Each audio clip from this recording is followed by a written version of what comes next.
The Lord took hold of me, and I was carried away by the Spirit of the Lord to a valley filled with bones.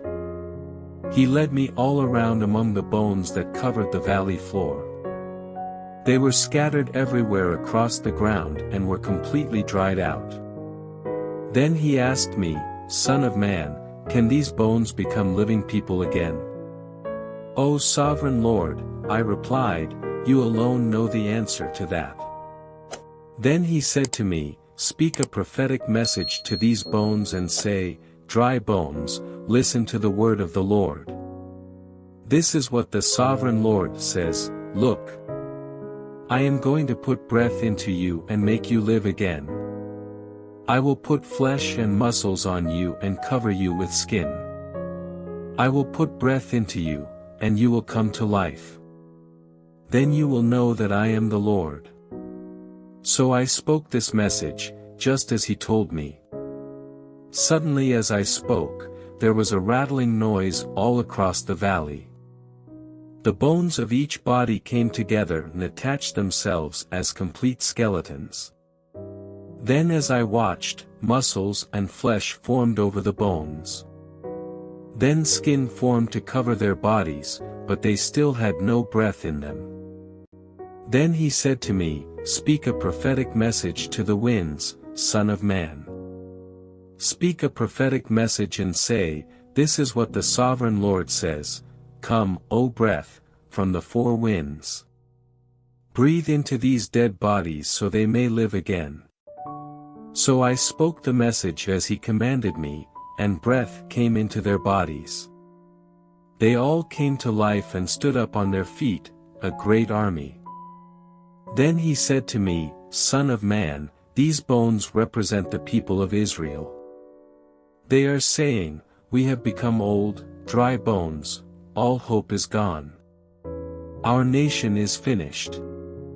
Therefore, prophesy to them and say, 'This is what the sovereign Lord says, O my people, I will open your graves of exile and cause you to rise again.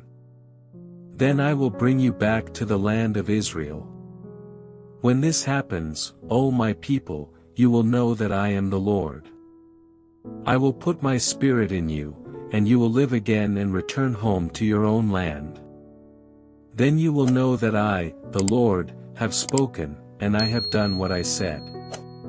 Yes, the Lord has spoken." Again a message came to me from the Lord. "Son of man, take a piece of wood and carve on it these words, 'This represents Judah and its allied tribes.' Then take another piece and carve these words on it, 'This represents Ephraim and the northern tribes of Israel.' Now hold them together in your hand as if they were one piece of wood. When your people ask you what your actions mean, say to them, 'This is what the sovereign Lord says, I will take Ephraim and the northern tribes and join them to Judah. I will make them one piece of wood in my hand. Then hold out the pieces of wood you have inscribed, so the people can see them. And give them this message from the sovereign Lord, I will gather the people of Israel from among the nations. I will bring them home to their own land from the places where they have been scattered. I will unify them into one nation on the mountains of Israel. One king will rule them all, no longer will they be divided into two nations or into two kingdoms. They will never again pollute themselves with their idols and vile images and rebellion, for I will save them from their sinful apostasy. I will cleanse them. Then they will truly be my people, and I will be their God. My servant David will be their king, and they will have only one shepherd. They will obey my regulations and be careful to keep my decrees. They will live in the land I gave my servant Jacob, the land where their ancestors lived. They and their children and their grandchildren after them will live there forever, generation after generation.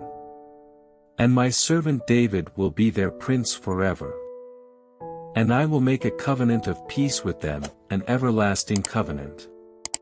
I will give them their land and increase their numbers, and I will put my temple among them forever.